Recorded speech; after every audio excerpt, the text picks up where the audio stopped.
சந்தனம் மணக்குது கற்பூரம் ஜொலிக்குது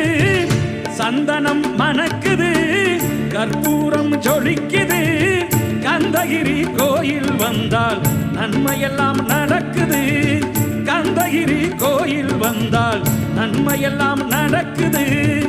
சந்தனம் மணக்குது கற்பூரம் ஜொலிக்குது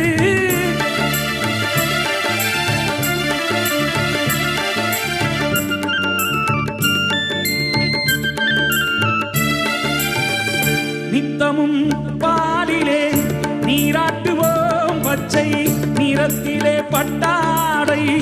நாம் கட்டுவோம் நித்தமும் பாலிலே நீராட்டுவோம் பச்சை நிறத்திலே பட்டாடை நாம் கட்டுவோம் திருநீரின் தத்துவம் தந்தையன்